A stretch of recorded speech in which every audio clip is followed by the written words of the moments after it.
MCL, the word in your home.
Good morning. Welcome to the Saturday edition of Good Morning Abia right here on MCLtv in Abia State. I am Ruth Ohams and I'll be your host on today's show. Of course, you know what to do here every morning, talking about Monday to Saturday, where you feel motivating, enlightening, and of course tell you things happening not just in Abia State, but also in Nigeria and in diaspora. And of course, I have with me Izine Nwafo. She will be doing this with me. Hello, good morning, Izine. Good morning, Mr. House. Good morning, Abians. All right, quickly we'll move to the words of Mabel. These are words that spoil you to become better individuals, better people, and better part of the society. Let's move to the words of Mabel to know what the words of Mabel has for us this morning. And the words of Mabel this morning: never, never, never give up. I repeat, never, never, never give up. The words of Mabel is coming from Winston Churchill. Never, never, never give up. If you notice, there's an emphasis on the never, never, never, which means don't even think about it, don't even have the thoughts, don't even try to do it. Giving up is not a trait of a champion. Giving up is not a characteristic of a winner. Winners never give up. Winners never quit. Winners never give in. Winners never standing to giving or caving to pressure. Winners never, ever, ever give up. They never say never. There's a saying in a song that says, never say never, which means no matter what you're going through, no matter the challenges, the circumstances, the mountains or the obstacles, never ever think of saying, I give up. Never think of saying, I'm giving. Never think of caving into pressures that you're saying. Listen, I don't know if you have anything to say about that. Well, to add a little to that, I would just say that no matter the situation you're facing in life, don't ever try to give up. Just keep pushing it. One day you are going to succeed. Of course, keep pushing and keep being consistent, persistent, and diligent. And one day you will surely get to your peak, and of course, get to your goal. And I hope you have been able to actually grab one or two things from what we said this morning. I'm talking about trying to motivate you to go out there and never say never. Face your challenges, face the obstacles, and never ever say never. Do not give up. Well, this morning, and of course, we'll be moving to the news, whereas in the Wafa is standing by to give us details of the news. On the news segment of Good Morning Abia, the National Pension Commission, PENCOM, says the country's total pension assets stands at 8.906 trillion naira as at February ending, as against 9 trillion naira reported in the media. Peter Ahahowa, PENCOM's head of corporate communications department, made this known in an interview with newsmen on Friday in Lagos. Ahahowa was reacting to the April 4th media reports that the pension assets had hit 9 trillion naira. He said the country's pension assets stood at 8.906 trillion naira and yet to reach 9 trillion naira as stipulated. In the April 4th report, Johnson Abunaima, the chairman of House of Representatives Ad Hoc Committee investigating the activities of the nation's pension administrators, threatened to issue a bench warrant on the administrators should they fail to appear before it. But unfortunately, the administrators and other stakeholders deliberately did not appear at the public hearing, which was meant to elicit the needed information for the investigation. Ahahowa further confirmed that the House had called the Commission for public hearing in February and that it responded. He, however, said the Commission is deeply concerned about the recent media reports. President Muhammadu Buhari yesterday departed Abuja for Amman to attend the World Economic Forum on the Middle East and North Africa, holding at the Dead Sea, Jordan. The president is attending the event on the invitation of King Abdullah II bin al-Hussein of Jordan. Special advisor on media and publicity to the president, Femi Adesina, in a statement said Buhari will deliver an address at the opening of the plenary alongside King Abdullah II bin al-Hussein and United Nations Secretary General Antonio Guterres, and join world economic leaders in an informal gathering at the King Hussein bin Talal Convention Center. The president is expected to hold bilateral meetings with some world leaders on the sidelines of the forum. President Buhari will depart Amman on Sunday for Dubai, United Arab Emirates, UAE, to participate in the 9th edition of the annual investment meeting, holding April 8th to 10th. The National Youth Service Corps, NYSC, says it will build digital literacy center to promote skills acquisition and entrepreneurship development SAED program at the NYSC camp in Uselu-Uku, Delta State.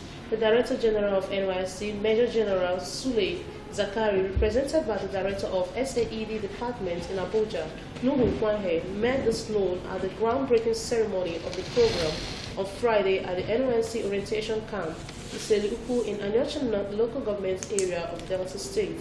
Zakari said that the project will be beneficial to core members, the community, and assure the management of the camp of his commitment to the speedy completion of the Digital Literacy Center.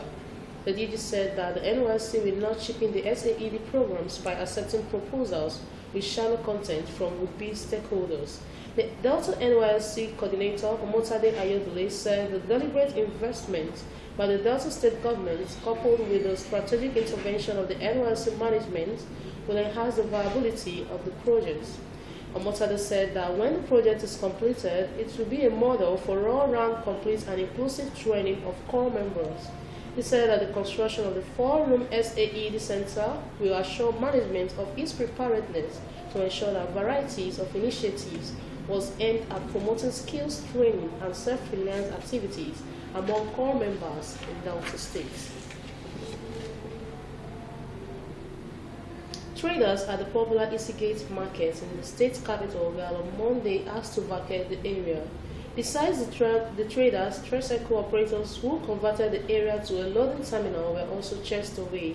The action was carried out by officials of Umuahia local government area with the assistance of law enforcement agents. Precious Eziwo visited the area and filed in this report. Eastgate occupies a strategic place in the state capital. In fact, it is the heart of the state's capital. Owing to its central location, the area was attractive to traders who converted the place to a market. The activities of the traders destroyed the beauty of the area and caused traffic gridlock, especially during the morning and evening rush hour. The traders strongly resisted every effort to relocate them to another area. Few years ago, the immediate past administration of Governor Theodore Orji relocated the market to Ubani Market. The aim was to decongest the road and restore the beauty of the area.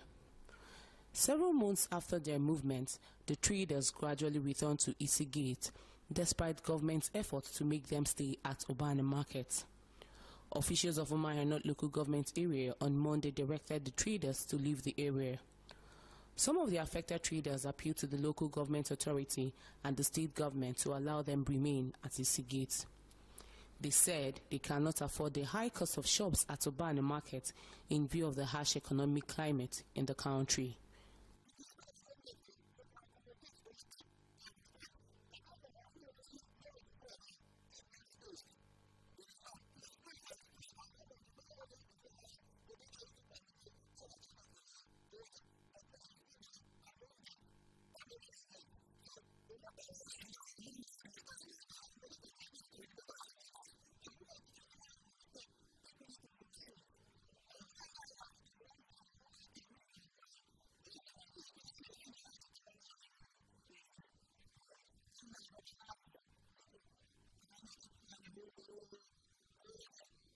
The tricycle operators were directed to move into motor parks.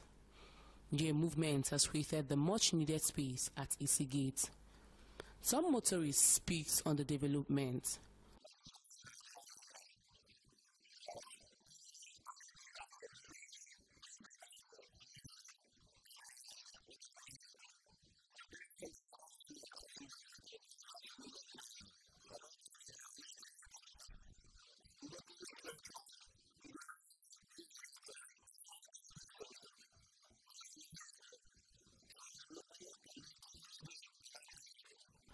The Deputy Chairman of Tricycle Operators Association, Umuahia Zone, Emmanuel Idume, says the union is complying with the new directive.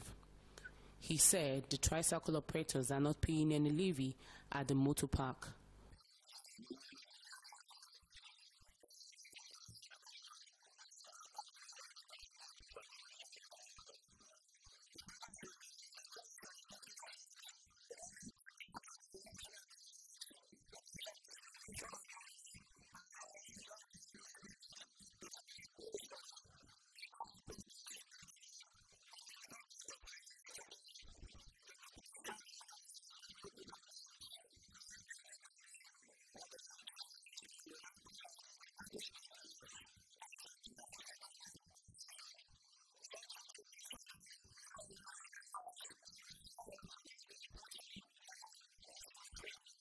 Some of the KK operators who declined to speak on camera said they pay a daily levy of 100 naira.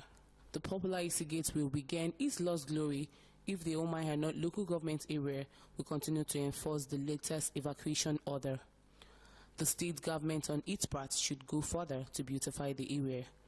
Precious Ezigbo, MCL News. Nigeria was recently ranked as the 6th most miserable country in the world by an economist, Stephen Hanks. A cross-section of Umuahia residents have reacted to this, even as some disagreed with the ranking. Nchetashi Chukwuaja tells us more. In the report titled Hanks Annual Misery Index 2018, the world's saddest and happiest countries, Nigeria ranked 6th of 95 countries. It was released by Steve Hank, an economist from Johns Hopkins University in Baltimore, United States. In the index, Thailand and Hungary ranked the least miserable countries in the world, while Venezuela, Argentina, Iran, Brazil, and Turkey ranked as the top 5. Hank's report was contained in Forbes magazine of 28 March 2019. In the report, Hank noted that the misery index is calculated using such economic indices as unemployment, inflation, and bank lending rates. It is unarguable that most Nigerians are facing the challenge of mass unemployment, which is said to be one of the highest in the world.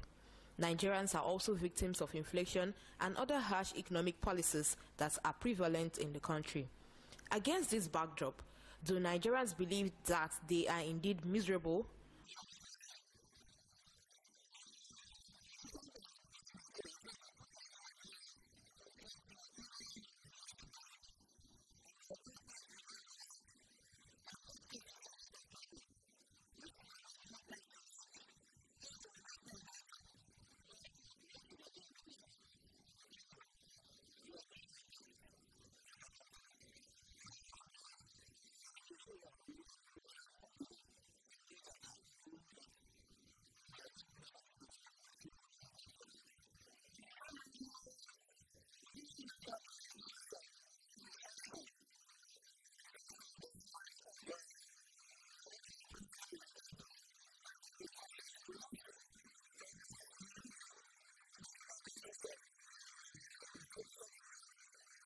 The respondents also react to the continued assessment of Nigeria's progress or otherwise by its national organizations and individuals.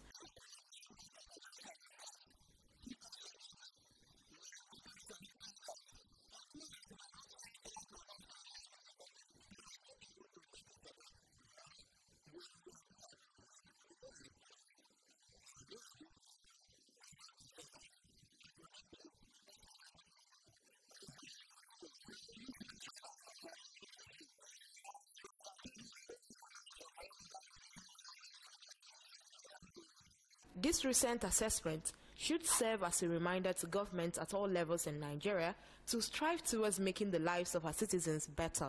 This will ensure that Nigerians are not left to languish under harsh economic policies and programs.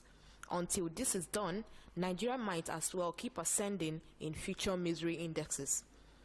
Nchetachi Chukwuaja, MCL News. The suspended Chief Justice of Nigeria, CJN, Justice Walter Onogen, has resigned with immediate effect. It was reported that he turned in his resignation letter to President Muhammadu Buhari on Thursday evening, a day after the National Judicial Council, NJC, recommended that he be compulsorily retired for misconduct. The National Judicial Council, NJC, on Wednesday said it has forwarded the outcome of its investigation into corruption allegations against the suspended Chief Justice of Nigeria, CJN, Justice Walter Onogen, to President Muhammadu Buhari for action. The legal body, in a statement that was signed by its Director of Information, Soji Oye, said it convened an emergency meeting to consider the report of the 5-man committee it constituted to investigate allegations of misconduct that were leveled against Justice Onogen and the acting CJN, Justice Tanko Mohammed. However, the NJC said it decided to refrain from considering the allegation that Justice Onoyen failed to declare his assets, saying it will amount to subjudice since the matter is in court. It will be recalled that the NJC had on February 13th said it was satisfied that corruption allegations against the suspended CJN deserved to be investigated. The council equally okayed probe of the acting CJN, Justice Muhammad, on the allegation that he engaged in misconduct and making himself available to be sworn by President Buhari on Onogen's replacement. Pursuant to 20 Section 1 of the Judicial Discipline Regulations, the NJC constituted a 5-man investigation panel headed by a retired Justice of the Supreme Court, Justice S.A. Akintan, to look into various petitions that were lodged both against Onogen and Muhammad. The legal body directed the investigation committee to work expeditiously, determine all the petitions and responses, and report to council for a final decision. Meantime, in his response to the NJC, Onogen queried the competence of 2 petitions the EFCC lodged against him. The U.S. Department of State Bureau of Education and Cultural Affairs has said the country is willing to admit more Nigerian students to its over 1,000 community colleges. Matthew Washburn, Program Officer, Education USA, U.S. Department of State, said this at the Foreign Press Center International Reporting Tour of the United States Community Colleges and Workforce Development Program in Washington, D.C. The tour was organized by the Foreign Press Center, Bureau of Public Affairs, U.S. Department of State, to provide foreign journalists with information on opportunity available to foreign students in community college in U.S. Washburn explained that community colleges are 2-year schools that provide affordable post-secondary education and are often a path to a 4-year degree. The schools are not well known internationally. They offer amazing opportunity in education and training. He said that the United States is committed to expanding job-driven training at community colleges nationwide. The official of the U.S. Department of State said it is imperative for young Nigerians to take advantage of the many educational development options that community colleges are currently offering. Education USA is committed to supporting the increasing number of African students who are interested in studying in the United States. He said that U.S. is equipping the next generation of world leaders with the tools they needed to build stable economic, promote democracy and the rule of law, and create positive social change in their communities for a safely and more prosperous world. Nigeria currently ranks the top with the highest number of students from Africa studying in the U.S. Rachel Kanti, Deputy Director, Students and Exchange Visitor Program, U.S. Immigration and Customs Enforcement, said. Now back to you, Ruth Ohams. Well, thank you very much, Aizen Nwafo, for the news. And of course, we'll be going on the break, where more news will come your way with the newspaper review. Don't go anywhere.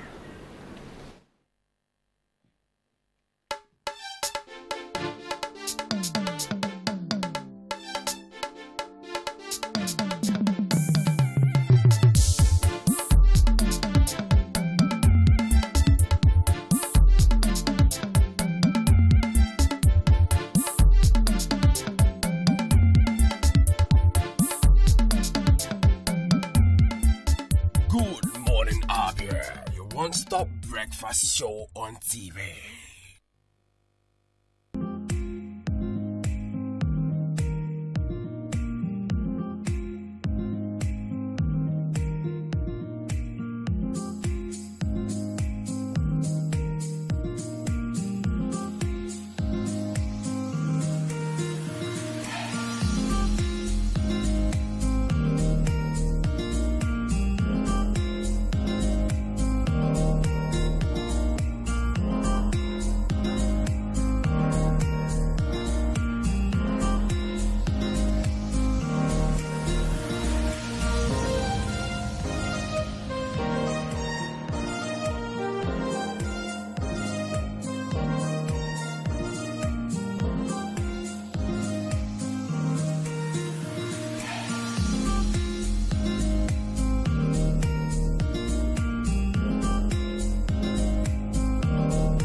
Do not deface Abia State with posters.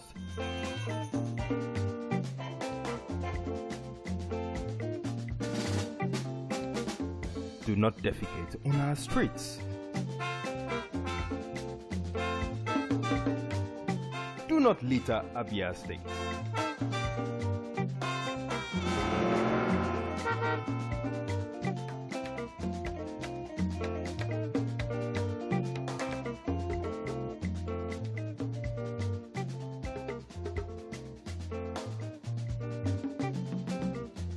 My brothers, I say wetin man go do for this world where people no go talk.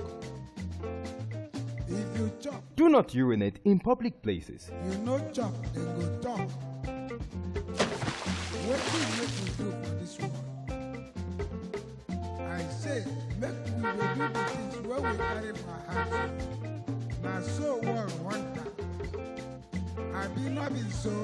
Keep Abia State clean. This message is brought to you by MCLtv.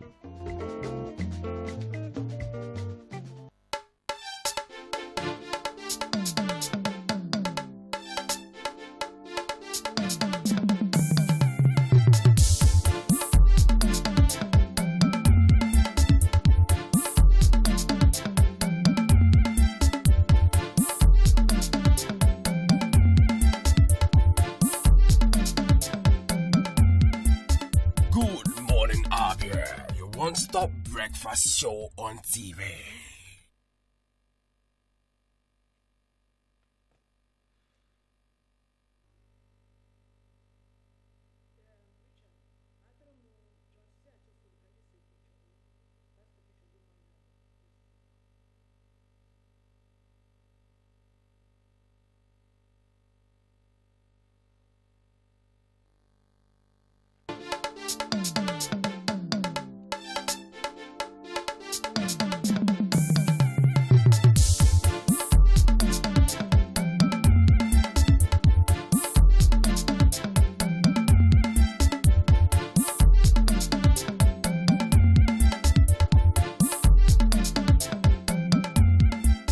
Good morning, Abia, your one-stop breakfast show on TV.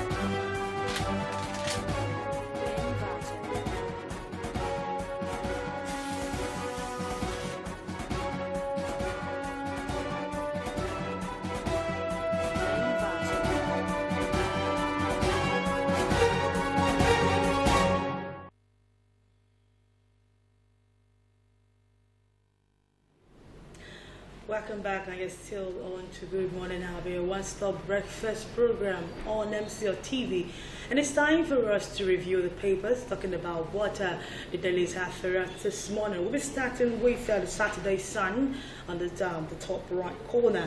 Okorocha Ozodemba Fight 30 is the headline there on the top right corner. Okorocha Ozodemba Fight 30, and it can be found on page 11 as Imo governor lacks electoral value, say Senator. Imo governor lacks electoral value, say Senator. You are a political retailer, governor fires back. You are a political retailer, governor fires back. It comes with the picture element of the governor of Imo State, Rochas Willie Okorocha. Underneath that, South should forget 2023 presidency, says Junaid Mohammed. South should forget 2023 presidency, Junaid Mohammed says. It comes with a picture element of Mohammed there. It's not compulsory, North must cede power. It is not compulsory, North must cede power. Lawal ex-SGF says Afenifere Ohaneze Fume threatened showdown. Afenifere Ohaneze Fume threatened showdown. Details of the story can be found on pages 36, 37, 38, 39, and 45. Underneath that, CJN on Noggin, it is over. Why he's come to pressure to quit. CJN on Noggin, it is over. Why he's come to pressure to quit. His many battles and travails, and presidency keeps mum as APC Sagay Hamba. Others react. Presidency keeps mum as APC Sagay Hamba. Others react. It comes to the picture element of the battles CJ and the battle CJ and Onagan water. And of course on the right you see Lagos gay pastor opens can of worms. Lagos gay pastor opens can of worms. I was lured into homosexuality by a general overseer. Names other clergymen he has slept with. Names other clergymen he has slept with.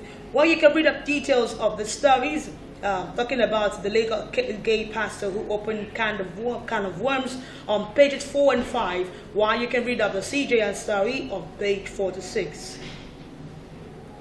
Rivers Christian women, Ijaw youths, celebrate Wike's re-election. Rivers Christian women, Ijaw youths, celebrate Wike's re-election. Details of the story can be read up on page 11 of the Saturday Sun to the back page of the Saturday Sun. Sensible men don't kiss and tell. Sensible men don't kiss and tell, says Kate Halim on Saturday. Says Kate Halim on Saturday. Read up the story on page 47. We'll move back to Amaka's diary. If you want to stay at home wife, pay her. If you want a stay-at-home wife, pay her. This is going to the men. If you need a housewife or a stay-at-home wife, well, all you need to do is to pay her. And of course, you can read up stories, the column, Amaka's diary on page 31. Underneath that is Mike Awonifa press clips. It comes with the title, In the Boardroom with Dr. Faje Mirokun, Group Chief Risk Officer Dangote. My dad, my board hero. My dad, my board hero. It comes with a picture element of father and daughter, the Faje Mirokuns. And of course, you can read up the story. If you are a business person, you have a company, or you are aspiring to be a board leader in a boardroom, having a boardroom, well, this is for you. My dad, my board hero, father and daughter, the Faje Mirokuns. We'll move away from that. We'll quickly move to the Nation newspaper this morning, starting from the top left corner. Edo community cries out, help, Chinese firm is killing us slowly. Firm, allegations against us are false. It comes with a picture element of the governor of Benin, talking about Edo State Governor Obaseki Godwin. Of course, execution of Nigerian. We followed legal procedures, says Saudi. Another Nigerian arrested for alleged drug trafficking. Execution of Nigerian. We followed legal procedures, says Saudi. Another Nigerian arrested for alleged drug trafficking. It can be found on page 16, talking about the Edo community crying out. It can be found on page 16, while the execution of Nigerian who was found guilty of drug trafficking can be found on page 6. Underneath that, Onagen resigns is a bold headline. Onagen resigns ahead of imminent sack. It's a story that we can find on pages 2, 4, and 5, and it comes with a picture element of Walter Onagen there. Council, he quit in judiciary's interests. Buhari support group rise, body called for his dismissal. ABC, president vindicated by resignation. Who said what is underneath that? Onagen's counsel says, I have just spoken with him. He confirmed to me that he resigned yesterday. He said he resigned in the interest of the judiciary. Now, how true is that? We'll be knowing how true that is when it's time for us to discuss. We'll be asking the lawyers if truly Onagen Walter resigned in the interests of the judiciary. Meanwhile, Rice Group have this to say: we must not treat this matter with kid gloves. We expect the toughest sanctions to be meted out to him. What Justice Onagen has done does not deserve mercy, but serious punitive and corrective sanctions, says Rice Group. APC says, now you have seen the head of the National Assemblies and the president in the dock. Now you have seen the CJN in the dock. So one day we will see a president that also misbehaves in the dock, which now shows that nobody is above the law. Underneath that, dismissed police inspector charged with Kolade Johnson's murder remanded. Dismissed police inspector charged with Kolade Johnson's murder remanded, and it comes with the picture element of the dismissed police inspector Ogunyebe. You can find the story on page 3. Fifth to die as bandits attack civilian JT Evans in Farah State. It's a story that can be found on page 41. Outrage as hoodlums kill youth doctor 24 hours after graduation. Colleagues protest, victim only son of widow. It comes with a picture element of the late Dr. Reye. Outrage as hoodlums kill youth doctor 24 hours after graduation. It can be found on page 3. Man kills only brother over 100,000 naira loan. I wonder what humanity is turning to right now, as man has killed his only brother over 100,000 naira loan. Now we ask the question, is 100,000 naira commensurate to a life, or does it mean that life isn't sacred anymore? As we've seen lots of people killing each other over stipends and meager amounts of money. But you can read up the story on page 38. That is why you can read up that story and know more of what happened, or get updated on the story. We'll move to the back page of the Nation newspaper, where we are seeing tomorrow in the Nation, coming from Tunji Adeboyega. He says, in an essential service such as waste disposal, monitoring is key. If whatever system put in place is to succeed, it would appear the various monitoring authorities went to bed at some point in the outgoing dispensation. They should be checked. The supervisory authorities should pay surprise visits to select areas randomly to inquire about how the PSP providers are faring. Tunji Adeboyega tomorrow in the Nation. Away from that, we're seeing Shegu Ayebolu's illumination, and it comes with the subtitle, APC's growing ideological clarity. APC's growing ideological clarity. It comes with the picture element of men that make things happen in APC, talking about the president, Muhammadu Buhari, president of Nigeria, Muhammadu Buhari, and the vice president of Nigeria, Professor Yemi Oshibajo, and the APC chair, Shomole Adams, and talking also the APC chieftain, Tinubu Bola, former governor of Lagos State.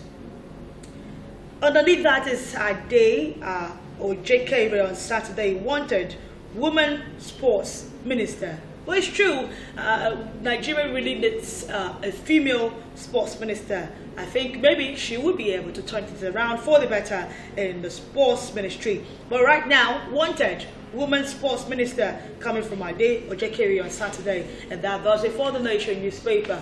We'll quickly move to the Saturday Telegraph to know what the Saturday Telegraph has for this. Top earners, RMD Genevieve Omotola, top list of Nollywood highest earners. Top 3 earn 19 million naira per film. Top 3 earn 19 million naira per film. Talking about Omotola, Genevieve, and Richard Mofedamijo, RMD. These are the top 3 highest earners of Nollywood. On the right, cruel fate, 2 arrested over killing of medical doctor 48 hours after graduation.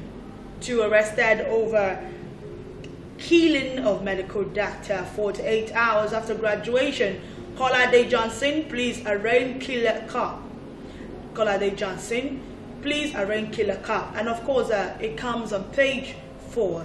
Well, for the entertainment story, you can read up the story on pages 14 and 15. Underneath that, Okorocha Uzodinma in War of Words. Okorocha Uzodinma in War of Words.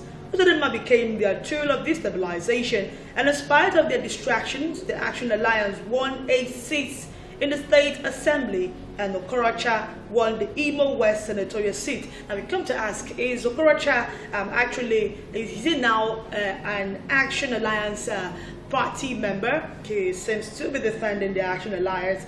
Well, it's not far from the fact that his son-in-law is a part of the party. But meanwhile, Oguzodinma has replied, why has Okorocha not received his certificate of return? Simple. They forced the returning officer to declare him winner.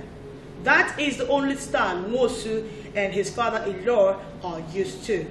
Coming from Uzodinma. Well, that's the bold headline there on the Saturday newspaper, the Saturday Telegraph, newspaper. And of course, you can read up this story on page 37.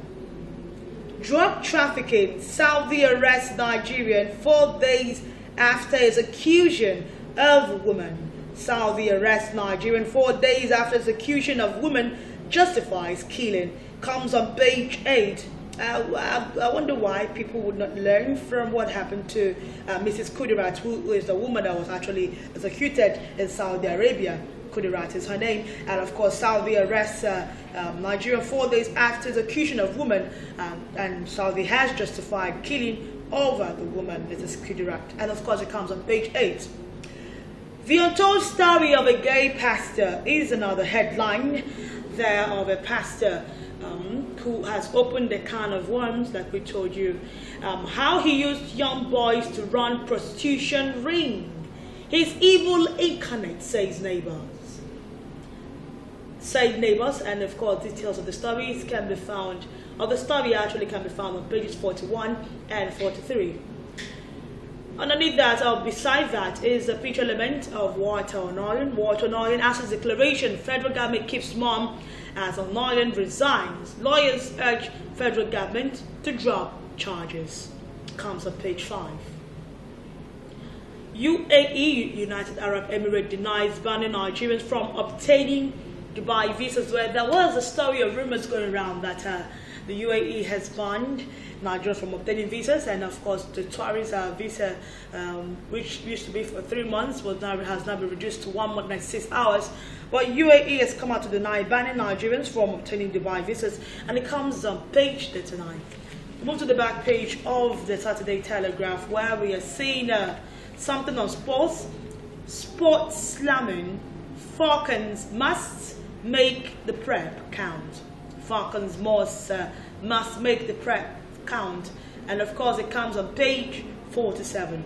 Quote of the day is coming from one of the founding fathers, nationalists, talking about Obafemi Awolowo, blessed memory. All is fair in war, and starvation is one of the weapons of war. I don't see why we should feed our enemies fat in order for them to fight harder. Coming from Obafemi Awolowo, quote of the day. And tourism, at NANTA 2019 AGM, operators pledge commitment to sustaining travel industry growth. At NANTA 2019 AGM, operators pledge commitment to sustaining travel industry growth. Comes on page 34. While something on sports again, that is titled Deciders in Spain, Germany, Messi to fire Barca past Atletico. Comes with the picture element of Lionel Messi. Lewandowski may shoot down Dortmund's dream. While you can read up the story if you're a sports lover, well, move to the Saturday Telegraph back page to know how Messi would fire Barca past Atletico Madrid. And of course, that does it for the dailies this morning. Or you can move to the vendor to pick 1, 2, or 3 of the dailies that we have actually read the headline out to you, or to keep yourself abreast, informed of what is happening. And of course, read the details of the stories. I'm talking about the headlines that we viewed out this morning. Read the details of the story to know more about these stories. We'll be going on a break, and when we come back, it'll be time for us to discuss. And we'll be looking at Onoyan Walter's resignation, the circumstances that surrounding its issues, the matters arising, and of course you'll be our guest, and you call us on the program. You call in on the program when the time comes, when the phone line will be appearing for you to participate, give us a contribution, reaction, or 1 or 2 things you have to say about what our guests will be saying on the program this morning. But meanwhile, we'll be going on a break. When we come back, Good Morning Abia continues. Don't go anywhere.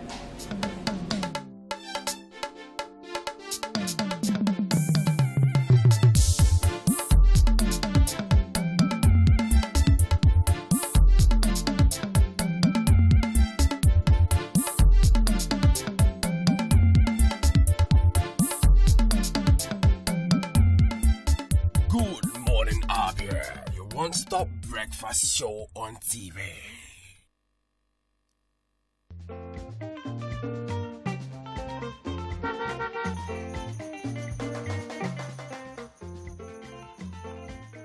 Do not deface Abia State with posters.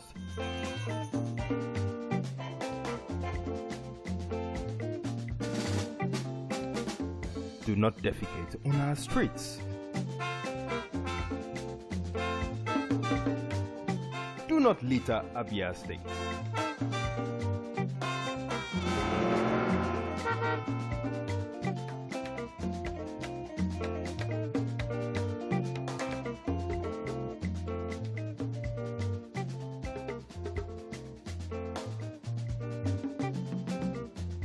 My brothers, I say wetin man go do for this world where people no go talk.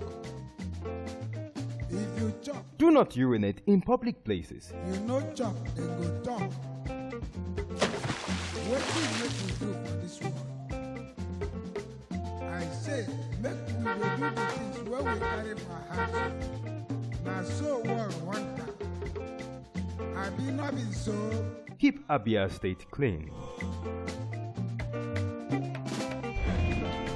This message is brought to you by MCLtv.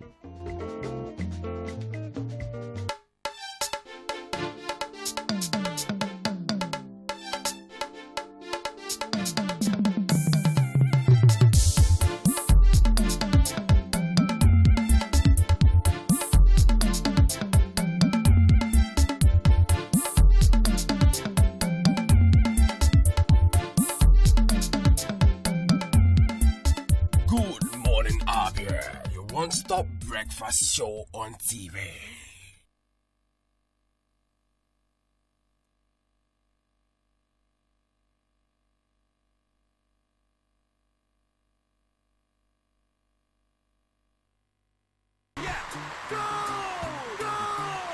Guy, you know that yellow papa wey dey our street where we so? Wait, which one? That one where they trip for me? Now my babe now. Free me job. If you no get money, hide your face. I hide my face. Come, now me you talk like that. Guy, I be big boy. You see this TV so? You know how much I buy am? 200k, see this one. You are poor like Osho the market rat. True. Now me they call market rat. See all those Gucci and Pate where hush puppy they show for Instagram so. Now me buy am for am. Guy, you know e-money? E-money na my boy. Money where you dey spray, now me give am. See this one oh. You know that Linda Cage house for Banana Island? Now me dash her. That one a house. Maybe you know OBO Davido. That 30 billion where dey your account. Na me borrow am. Forget it. You see that snake where swallow jam money? Now me send am. Now CBN they go next. Tuale Baba. Ah hello, Tuale. Where you dey? True. Bros, you just had a lie. He dey my back. Hey, what did you do? Oh yes, you can now purchase MCL decoder and also pay for your subscription at our corporate office located at number 9B Obibo Street opposite Keystone Bank, or MCL outlets located at number 203 Fox Road opposite Heritage Bank by Samek Junction, Aba, or our accredited sales agents, Abarusia Holdings, Zone 18, Shop C, LQA4, Shopping Center, Aba, Best Choice Electronics, Zone 16, ET65 Up, behind Eco Bank, Enhi Road Branch, Aba Shopping Center, Symphone Investment Nigeria Limited, Zone 12, AS28, Shopping Center, Aba, Ever Blessed Yahweh Electronics, 156 Ekote Mene Road, Aba, Matiko Communication, number 93 Hospital Road, opposite Amawusa, Aba. Wanchuku Investment, 43 St. Michael's Road, Aba. Nukocha Electronics, number 300 Port Harcourt Road, inside Orie Ohabiam Electronics Market. Obuka JJ Communication, line 26, B47 Ngwa Road Market, Okorocha Shopping Plaza, number 4 Ibere Street. OK Tech, number 3 Wala Street, opposite BTC, Aba. Orbit Communications, number 2 Pand Road, Aba. For payment of subscription only, you can visit our accredited agents, Best Choice Electronics, Zone 16, ET65 Up, behind Eco Bank, Enhi Road Branch, Aba Shopping Center. Ever Blessed Yahweh Electronics, number 156 Ekote Mene Road, Aba. Matiko Communication, number 93 Hospital Road, opposite Amausa, Aba. Nukocha Electronics, number 300 Port Harcourt Road, inside Orie Ohabiam Electronics Market. Chris Bank Communication, 232 Orata Road by Express, Aba. Branch Office, number 560 Port Harcourt Road by Flyover, Aba. For inquiries, call our customer care on 07032 980089. MCLtv, the world in your home.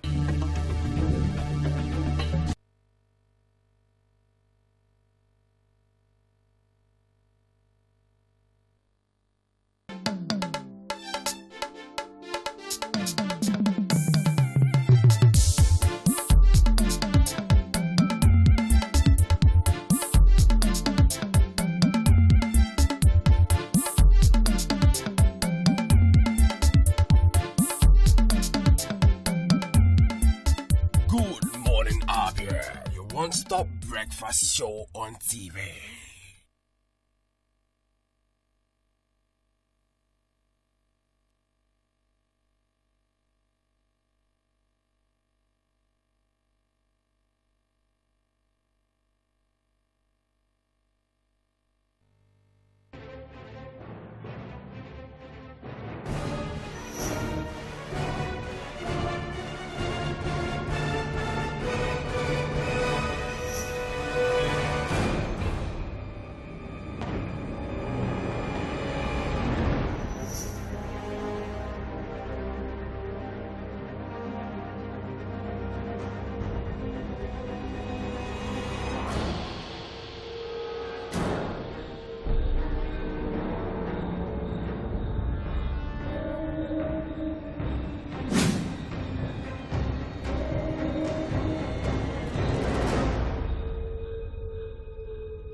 Good morning, Abia, your one-stop breakfast show on TV.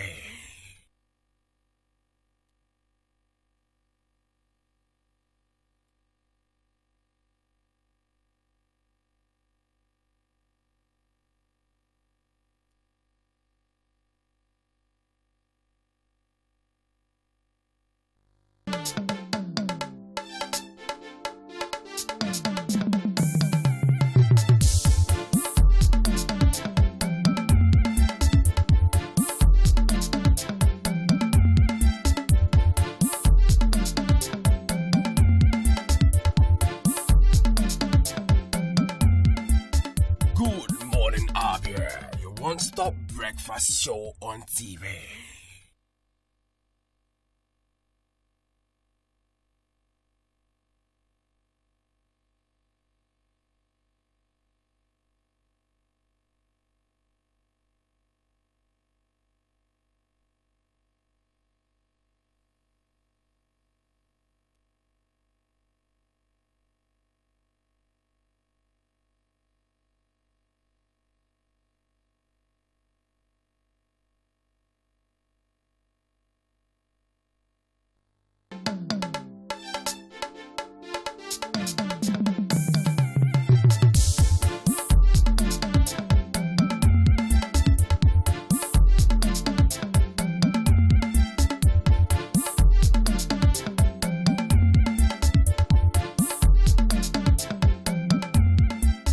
Good morning, Abia, your one-stop breakfast show on TV.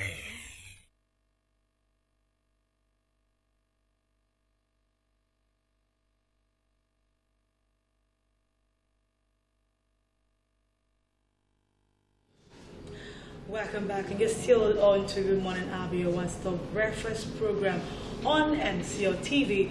Well, like we said before we went on that break, we shall be discussing Walter Morgan's resignation, and just barely 24 hours after agency recommended Tanko Mohammed to be appointed as CJ, substantive CJ, and of course also recommended that Onodin resign. Well, Onodin has tendered his resignation letter, and this morning I shall be doing this with gentlemen on the program. I have from my left Eusebio, Substance and Public Analyst. Good morning, sir. Good morning, Ruth. Good morning, Abians. And of course, on my right, I have a barrister Collins O'Neill. Good morning, sir. Good morning, Abians. Thank you, moderator.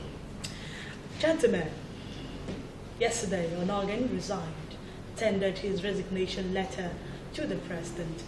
Now, the question is, first and foremost, is this connected with the recommendation made by the NGC that Tanko Mohammed be made the substantive CGM? I'll start from you, the legal practitioner, Collins. Whether it is connected? Yes. Well, you know, the thing is that I know that despite the gang-up, he also has some persons that could, tell him one of the things that, which might not be true and official means. But the fact was that, the law, as it is, could help on organ. But those who are meant to advocate the laws could not help him. That was the situation where Onogan finds himself. You remember he filed an appeal at the Court of Appeal, and that appeal has not been heard up to now. There was an executive court to that effect, so that the appeal that was supposed to be heard and one decision given one word or the other, was sort of adjoining that. Okay, so but I'm not beginning to ask in law when you appeal, when you file an appeal at the Court of Appeal as it were, and it was not heard, what are you expected to do? Are you supposed to go to Supreme Court to file yet another appeal? No, because the appeal at the Court of Appeal must be attended to first before, if it didn't have favor, before you can now move upstairs. So when you saw that the Court of Appeal were unwilling to deliver judgment, one way or the other, he even fought like a wounded lion, if you ask him. He tried so much. But like I said, the law supports him. But those who are meant to advocate the law, we're not with him. Okay, the law supports him, but those who are meant to execute the law did not actually support him. We'll be going on a break, and when we come back, Good Morning Abia continues to go anywhere.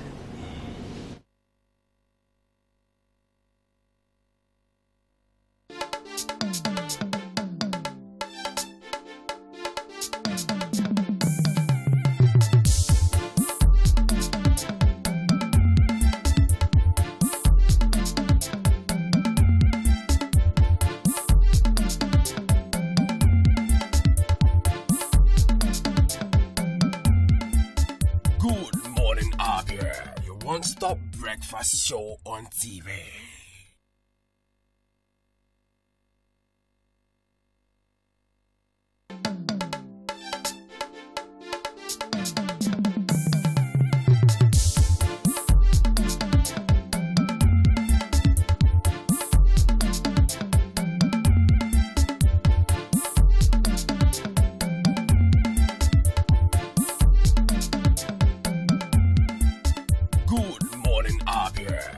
Stop breakfast show on TV.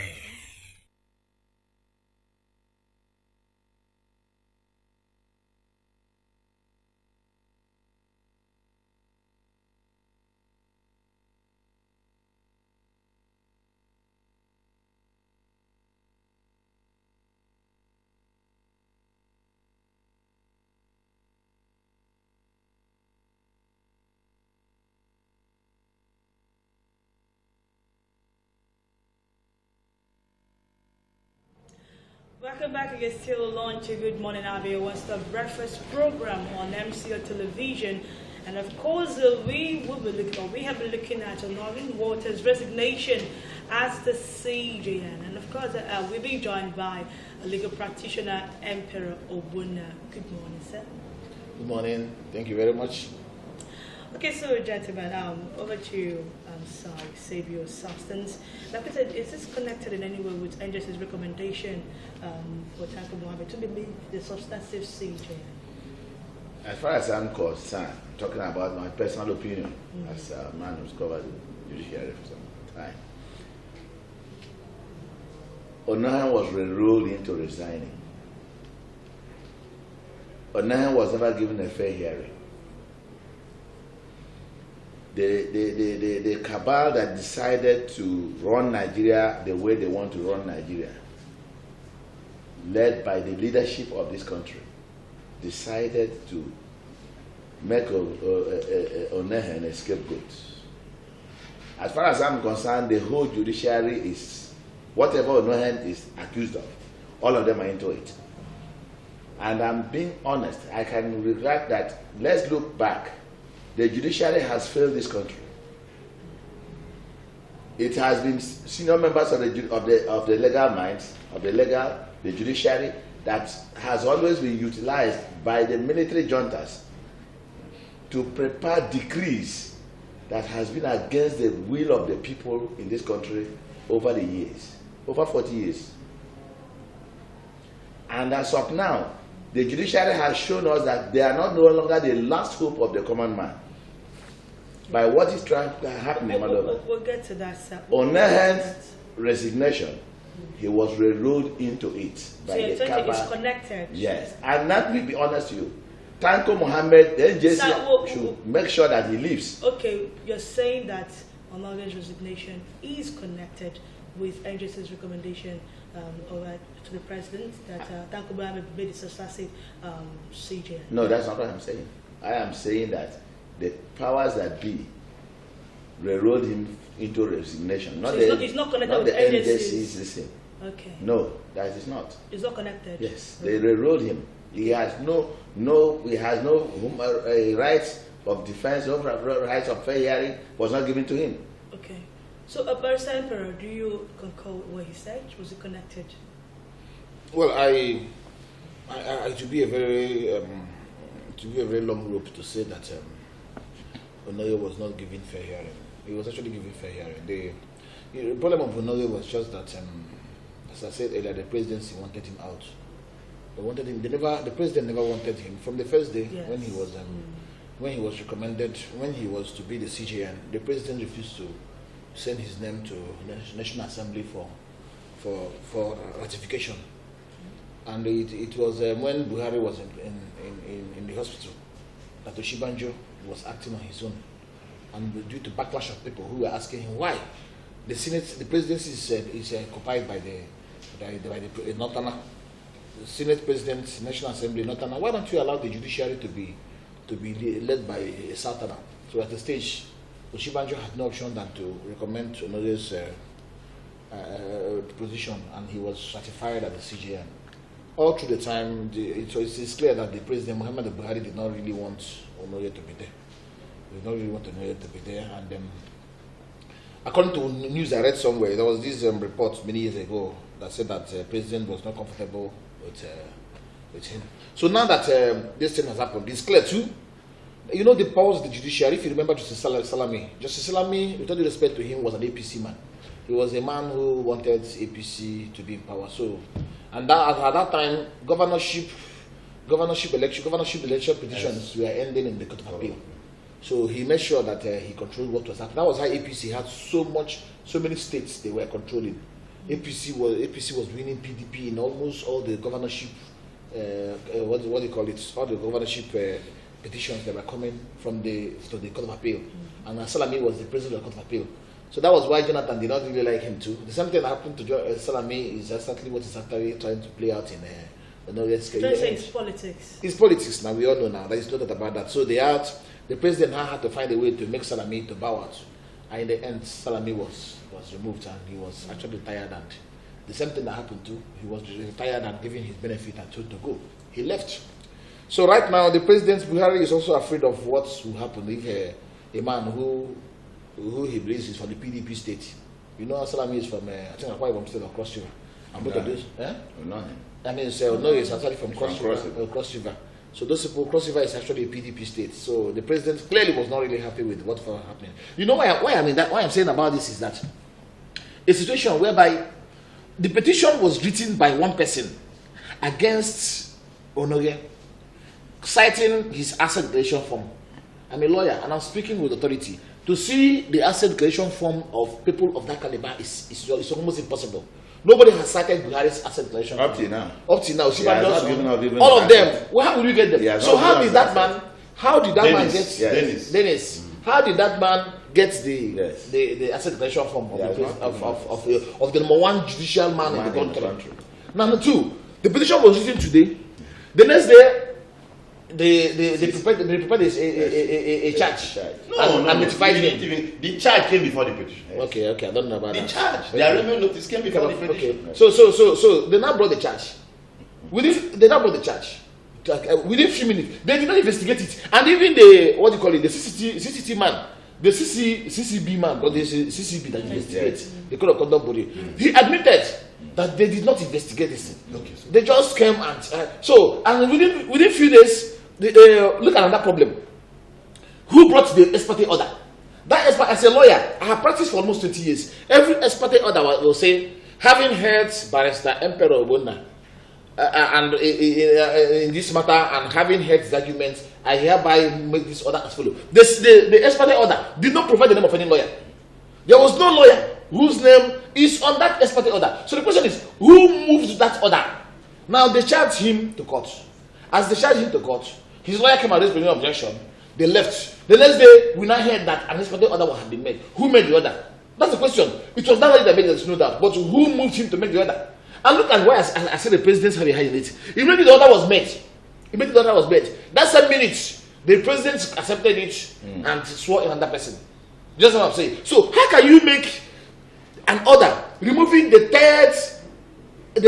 head of the third arm of government through an ex parte order? Now, as a lawyer, every lawyer knows that ex parte orders are used in non-contentious issues to stay action.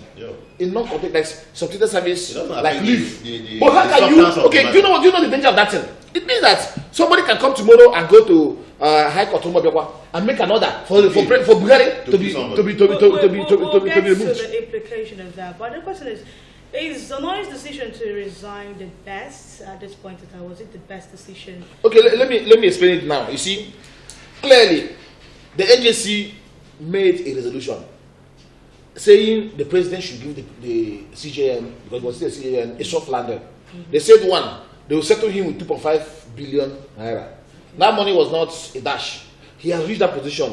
Having retired, there's an amount of money he's supposed to get based on the constitution of Nigeria. He's supposed to get a 2.5 billion naira. 2, they will build a house for him. And 3, they will be giving him all his benefits as a retired CJN of Nigeria. All his pension, his gratuities, and everything will be paid to him.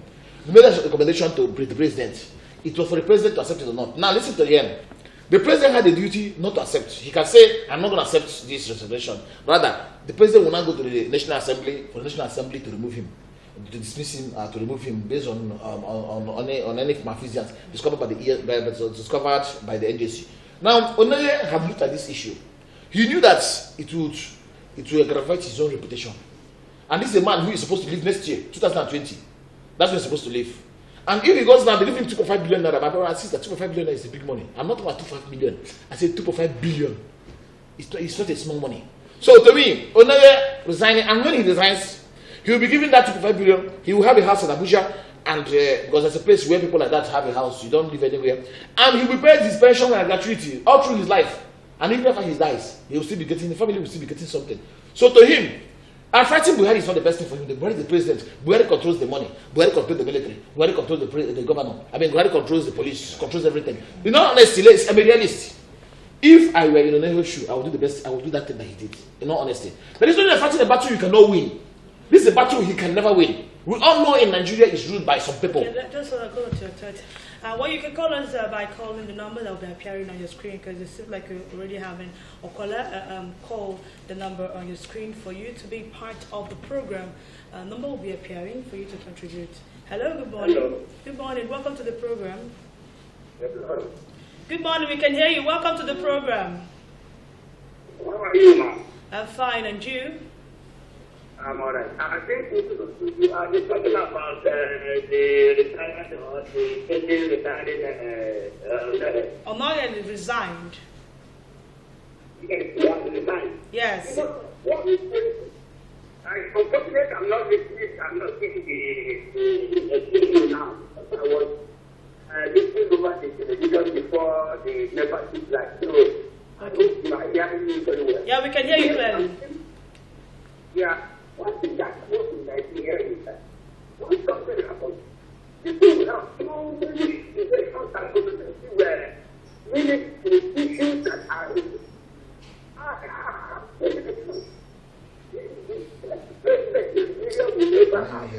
okay. I thought that no human being that is being corrupted. Once something happens in Nigeria, and I feel it's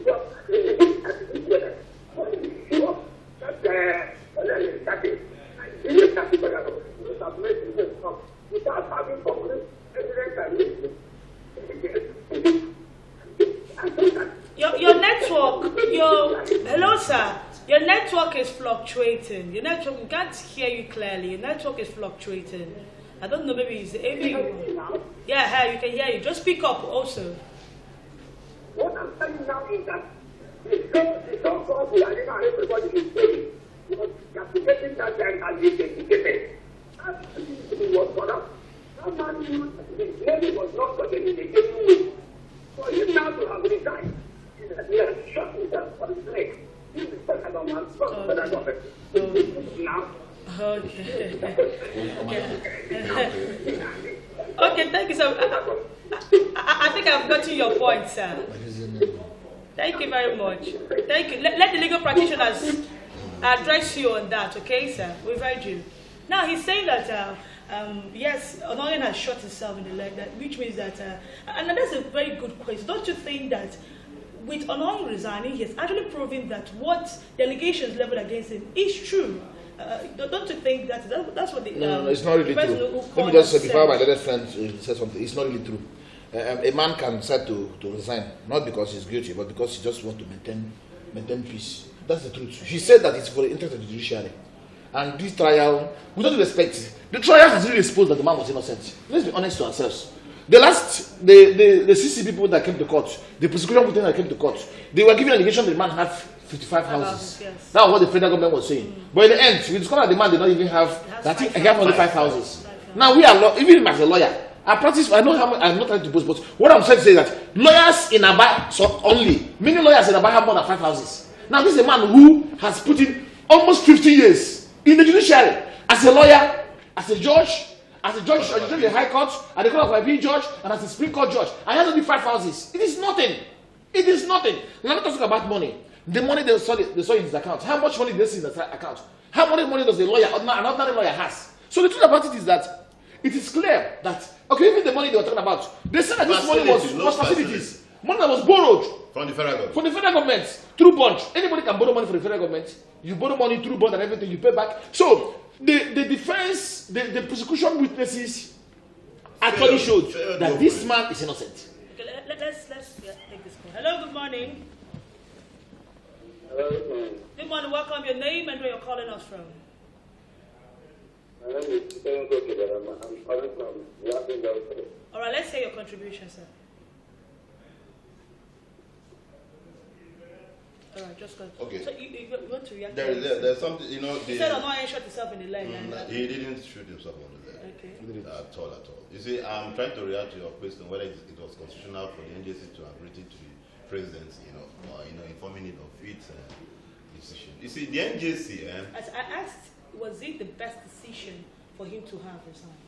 I said, well, it was. If you ask me, because remember he filed an appeal, and the appeal was not heard. Okay, so what would he have done? He relied, the institutions which he relied on could not help him. Even though the law could help him, but the institution could not help him. So what will you do? So if the institutions are not there for him, the best bet is for him to resign. I don't know if you took your mother to court and the court is not ready to decide your case one way or the other. Okay. You have to take the next option, do the needful. But what I'm saying is that does NJC, is NJC now answerable to the president by our constitution?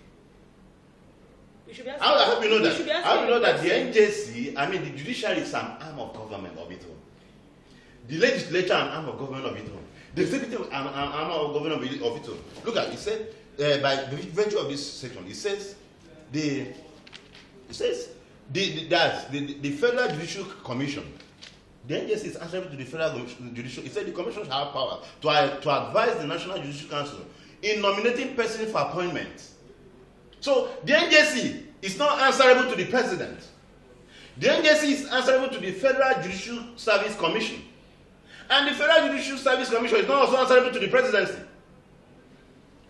They have every right, look at, by virtue of this law, they have every right to appoint, to dismiss, to exercise disciplinary actions. So they can take care of all that.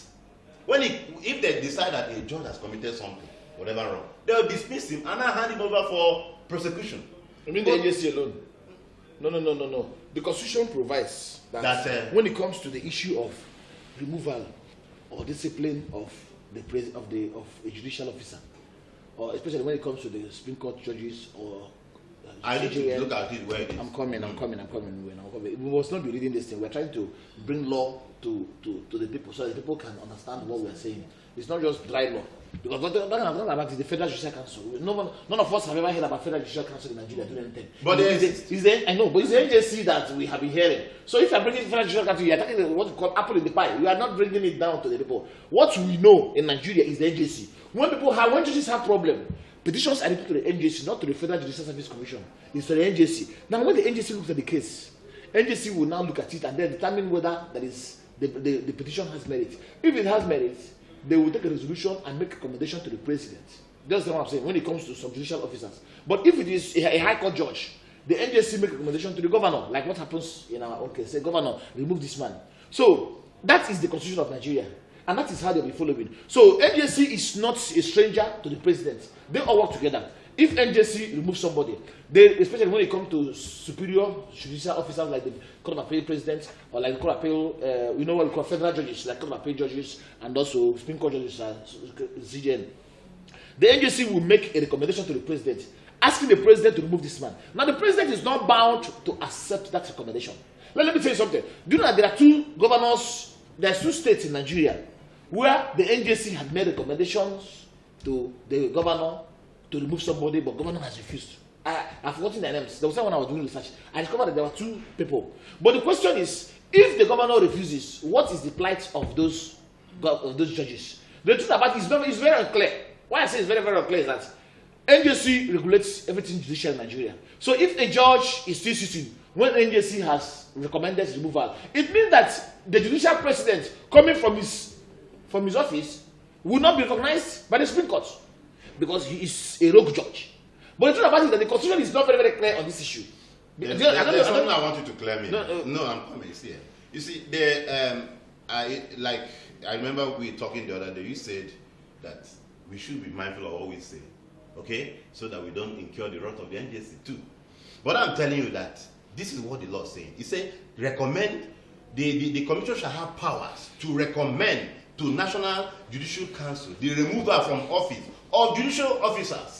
Can I come in? You understand? So it is the NJC recommending who to be removed, and they are not. As what I'm saying is that NJC is a judicial arm of, it's a distinct arm of it. It's not answerable to the president, to the executive. Hold on. That's what I'm saying. But from what is going on now, they are answering. The agency, they are answerable to the government, to the executive. I think my two learned gentlemen,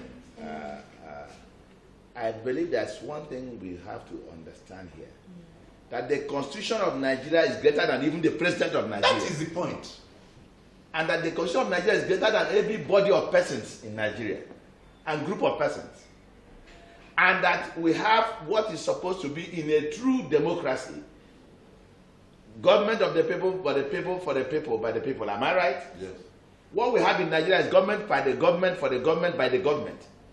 And that is why the executive can be running roughshod, the legislature and the judiciary. Everything. And Nigerians keep quiet. Now the question is, when everybody should be on the streets to react to this nonsense. The question he actually is trying to answer. So what I am saying is NJC the president? Possibly, I don't know. I will say, if there's a word you use now, people will say you are just saying certain things. Okay. If this is the way NJC, who is supposed to recommend, is being run roughshod or have been influenced by not realizing that the presidency, the executive has no powers over the NJC.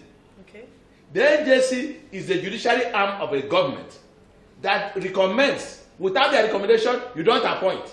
Yeah. Okay. So. And without their recommendation, you don't accept. I don't even know what the argument is. So the argument is that the executive decides, and whatever they say, you take it to hook, line, and sinker. It's not true. With all respect to you guys, I don't know what the argument is.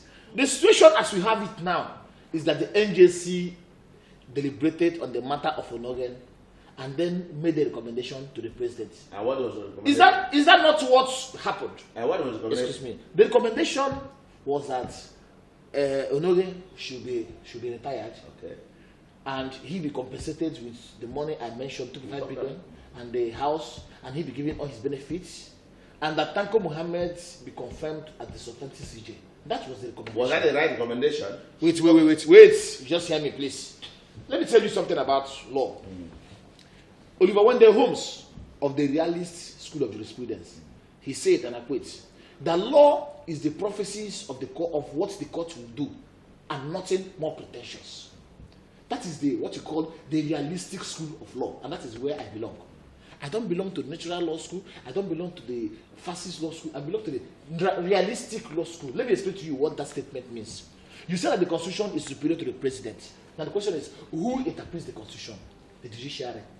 After the judiciary have interpreted the Constitution and you don't like it, what will you do? Nothing. So, am I making sense to you? What I'm trying to explain to you now is that it is what the court rules that determines what the law is. Because we do it So in this you banana republic made called a point Nigeria. now. Yes.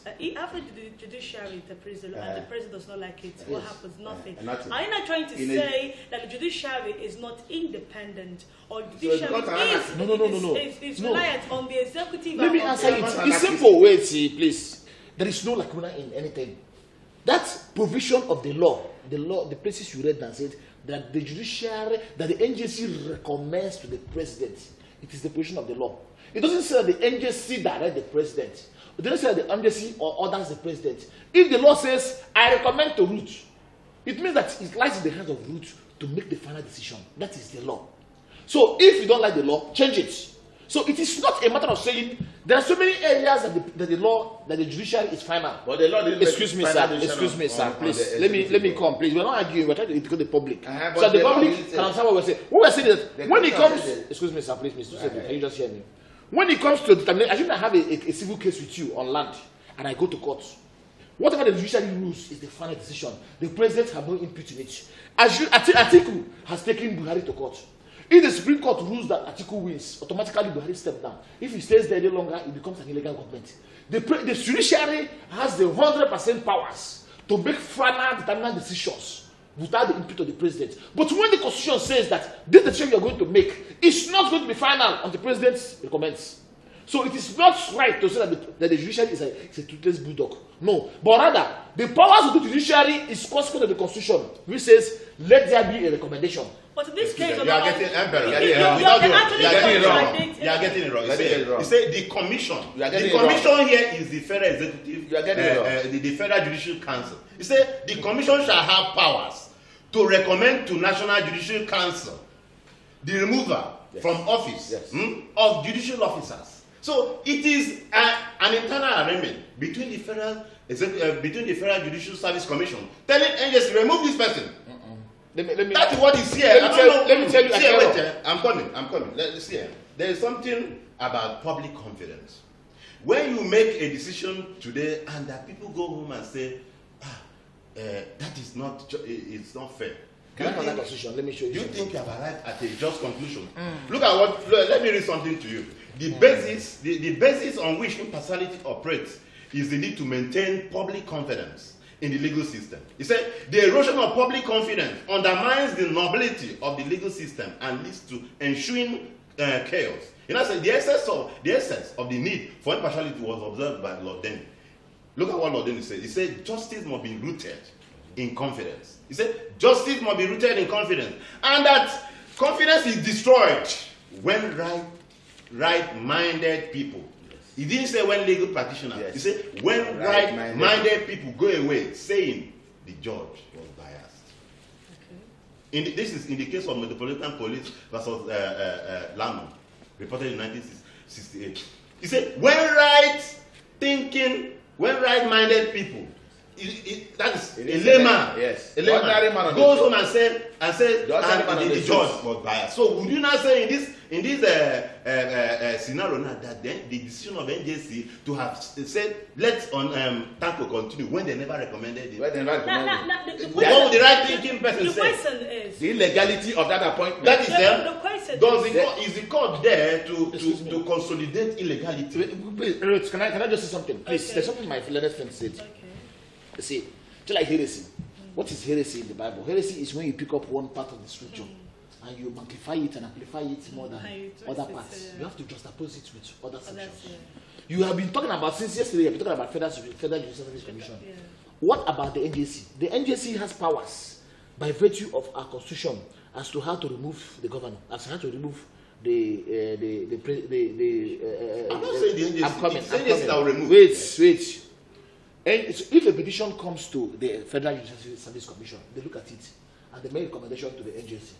You can also write to the agency directly. It's there in the Constitution. I'm trying to look at where it is in the Constitution, but I saw it yesterday, where it says that for there to be a removal of the Chief Judge of Nigeria, that the agency will look at the matter. Agency will now recommend to the president. The president will not send the two-thirds, go to the Senate and ask for two-thirds majority of the Senate. Right. And when it is done, the officer is removed. So on reality, it then means that the real power for removal lies on the Senate. No. Because that is the yes, case. that's the people. That's why the that's what I'm saying. That's the people. No. Wait. No, you don't understand what we are saying. No, why not that? But let me explain to you something. What are you saying? I have said to you that there are 3 institutions that must be involved. So I just want to explain to my learned friend that that Federal Judicial Service Commission I'm talking about is just a section. Other sections give the NJC the 100% power to initiate, to deliberate, and to conclude. I need us to get. I need us to get. I'm not arguing the fact that it is NJC, but there is NJC is even to report to the president, and if they report, is the president the final arbiter? No. That is the no. You don't understand. And when it doesn't get to the final arbiter, will you not say that a bad decision has been taken? Sure. Gentlemen, that's the point. Let us calm down. The question he's trying to actually ask is NJC subservient? Should they report to the president to their findings or the decisions? Yes. Now, what I don't understand. There is no argument here. He is trying to say that the NJC. The question is, are they answerable to the president? Yes. That's what we're trying to explain. Are they lackeys of the president? But let us ask her. Are they answerable to the president? Beautiful. The NJC is answerable. It's not answerable to anybody. But what happens is that NJC makes a recommendation to the governor and the president. Listen, please. This is law we're talking. We're not talking about morality. We're not talking about morality. Sir, you said you. I cover law too. So let us hear it. I know about law. Let me explain. When a judge, if a judge in Abia State misbehaves, I have a right to write petition to NJC. Telling NJC, look at what this judge has done. NJC will look at the matter. And if NJC is of the opinion that the man is innocent, that is the end of the matter. But if NJC says that the man is culpable, NJC will make a recommendation to the governor of Abia State, asking the governor to remove that judge. That is what the Constitution says. Now, if it's a federal judge, like a Court of Appeal judge, like a president of the Court of Appeal, like a Supreme Court judge, like a CJA of Nigeria, NJC will make a recommendation to the president, asking the president to remove that judge. But even at that, when the NJC makes a recommendation to the governor of Abia State, Okezie Ikpeazu to remove, Okezie Ikpeazu will still have to go back to the House and ask the House to remove this person. Now that is the law. If the president also makes a recommendation if the NJC makes a recommendation to the president of Nigeria, the president will still go to the Senate and ask for two-thirds vote of the Senate. That is the law. But now, breaking it down to what happened to the case. That is the law. Wait. Breaking it down to what happened to the case here. Odonge did not wait to reach that stage. He look at the danger. Let me tell you the danger of what if Onoye had waited for the president to have addressed the National Assembly. The president can sway the National Assembly and he will be dismissed. And if he's dismissed, his rights and privilege as a judge forever and ever will be eroded. So the wisest thing for him to do was to resign now, so that he will still have all his entitlement. That is why I said that what he did was a smart move. I don't know. This is just the law. That is the position. I don't want to argue. No, I don't want to argue with that. To that extent, I agree. And on the reason why Onoge should, tender this resignation letter, not waiting for the Senate, whatever. But the fact is that the law is the way it is. That even before the suspension, it should have gone through that process. They say removal. So we made this question yesterday. What he said removed. He wasn't removed. He was actually. What is the difference between suspension and removal? That's the question. When you are suspended, you are not acting. When you are removed, you are not acting. There's a difference. Now, let's just ask the question. What is the difference between suspension and removal? Let me answer it. Okay. In the case of Mobile Unlimited against Ajebo, in that matter, which is a matter I did, in fact, I'm still doing with a lawyer in Abia here, is at the federal, at the National Industrial Court. My client was suspended. They were investigating him that he stole something in an Adventist hospital, and they suspended him. And while they suspended him, they were not paying him salary. For the past 3 years, they were not paying him salary. So I went to court. I asked the court that since he's suspended, that they should pay him salary. Now the other lawyer argued that having suspended him, that he ought not to be paid salary. And now cited the case of Mobile Unlimited against Ajebo. In that case, the Supreme Court held that suspension is different from removal. Now suspension means keeping somebody in abeyance, keeping somebody by the side. But the person has to be alive to wait for him to be recalled. That when he is suspended, that he is entitled to his salary. That's what the Supreme Court said in that Mobile Unlimited case. And even in natural, except the only ground, the Supreme Court said that the only ground upon which a suspension will not attract salary is when the term of contract provides that if you are on suspension, you will not receive salary. But that if the term of contract is silent on it, that automatically you receive salary. Now, when you are receiving salary, it shows whether you are still in unemployment. So, by suspending Honorese, stay by the side. It is not something of removal. Or shouldn't there be processes leading to the suspension? No. We agree. That was what I said in the first place now. I told you clearly that the suspension was illegal. But what happened is that the president was in a hurry to implement the suspension. It was the Court of Appeal, it was the Code of Conduct Tribunal that issued the order. I have explained to you the reason why I think that the order is illegal. But nevertheless, he was suspended. He was still receiving his salary as a CGL. And even when they asked Tanko, look, let me tell you, I was arguing this thing with some lawyers in the court. They were shouting, Emperor, you're not correct. I told them, you have to distinguish this issue with the OBC Court issue. The OBC Court issue was that the House of Assembly of Abia State passed a resolution removing Justice Usokwe and advised the governor to implement a decision. And the governor hurriedly implemented it without records to the NJC. Usokwe was removed, and the same day they went to OBC Court, and OBC Court accepted to be the CJ. And let me finish. And OBC Court was hurriedly sworn in. Now, in the case of Honore, it was not the House of Assembly or the Federal House that made the order. It was a court order.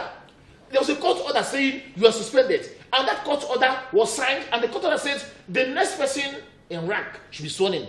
As to act in acting capacity. That was illegal, but nevertheless, a court order is a court order. Okay, let's from so are you saying that when a court order is illegal, that it stands? You build on illegality. That is the law, my friend. You build on illegality.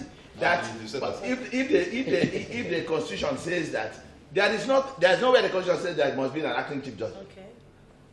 And as such, if the president wanted to follow the court order, that he must get the recommendation of the NJC.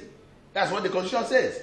So we have a leadership that does not obey the Constitution, which is sworn an oath to uphold in Nigeria. That's what it means. Do you have any reaction to that? Well, I think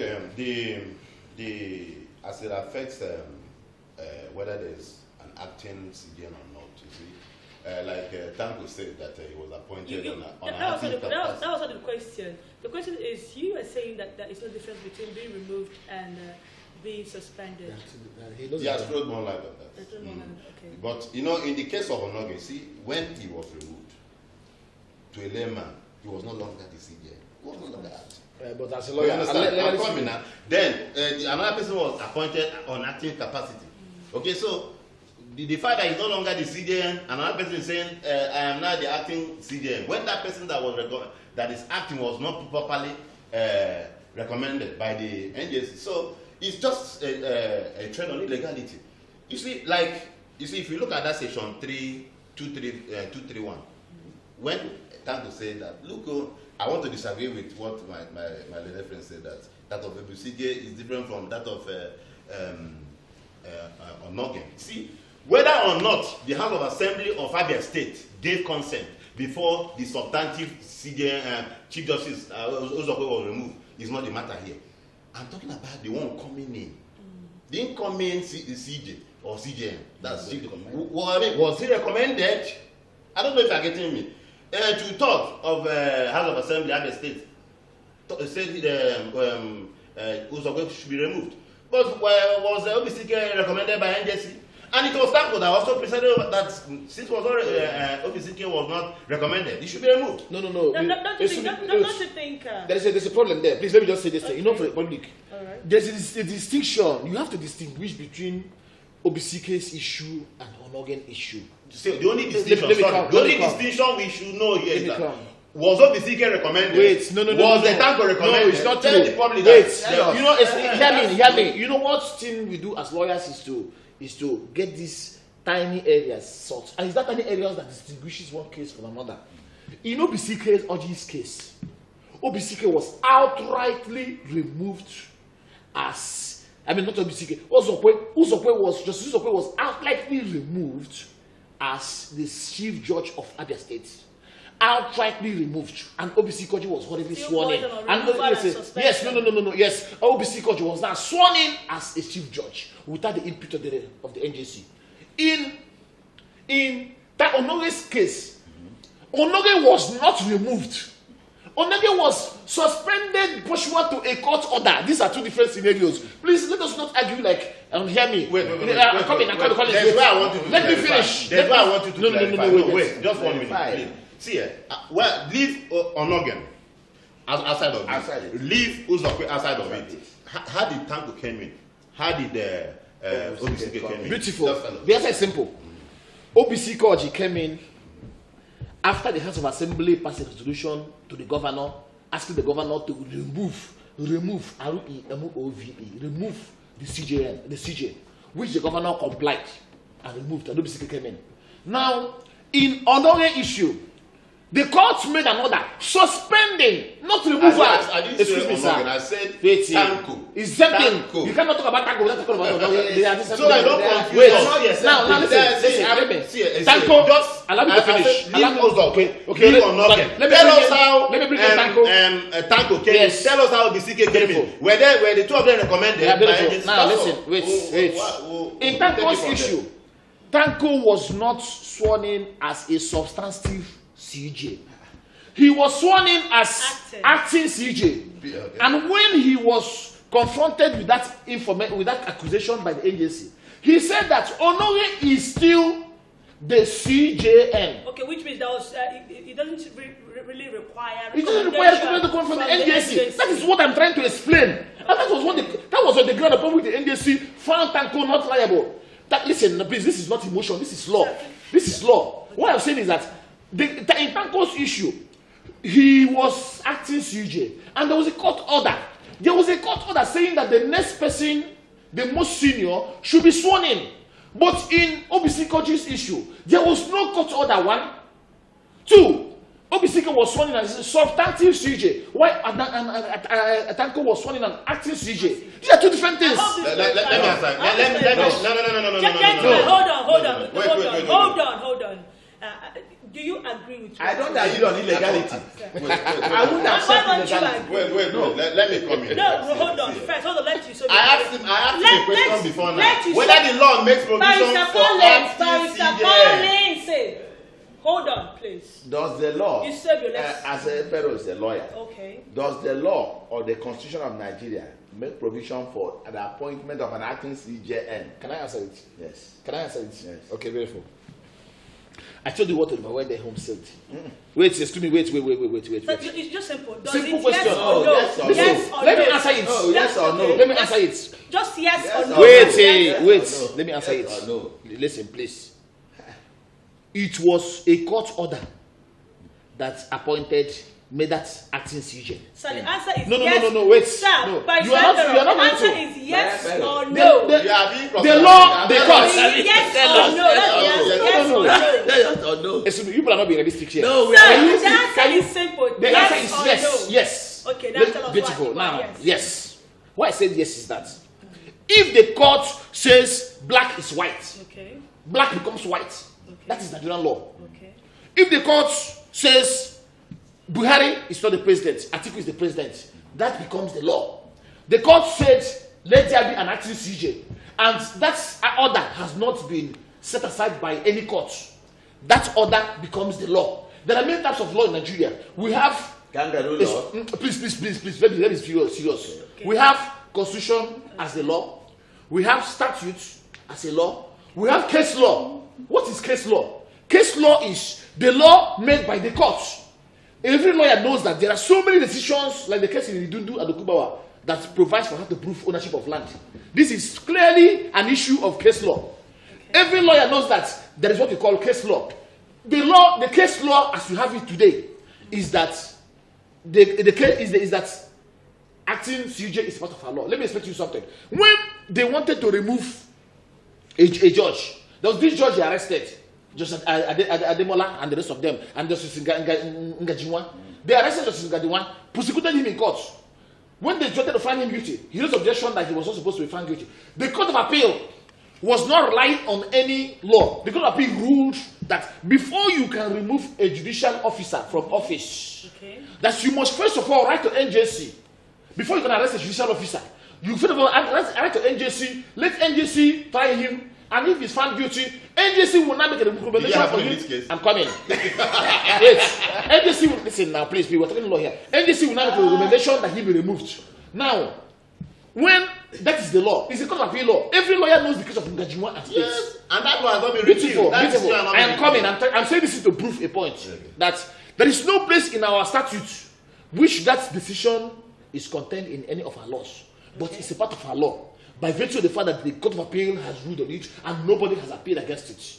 Beautiful. Now, in this issue of acting CJN, there is no provision of our law that says that there should be an acting CJN. But right now, a court has made it. You've answered which means that there is no. You don't understand what I'm saying, please. I'm trying to explain to you that a court has made it a law. It becomes our law. That's what we call case law. Please understand what I'm saying. Okay. Case law is the law made by the courts. Nigerian courts make law. So the CCT, which is a court, has made an order for its own for acting CJ, which has not been appealed, which has not been set aside by any court. So right now, the acting CJ is a part of Nigerian law. That's what I want you to understand, based on case law. Okay. Thank you, sir. You see, I'm very happy that you quoted in Ngewa's case that ended at the Court of Appeal. And what Court of Appeal said that you can't prosecute a sitting judge. Okay? And that was how it ended. That decision has not been repealed. Okay, that is Court of Appeal decision. Is tribunal decision overrides a decision of the Court of Appeal to have prosecuted No. That is the point. I'm coming. Let me answer it now. No, you know when we say you normally will take some time. Let us analyze this thing. Court of Appeal made that Ngewa's decision. Then CCT, Code of Conduct Tribunal, is not saying dissenting from what the is the Court of Appeal, is this what the Code of Conduct supposed to be binded by the decisions of the Court of Appeal?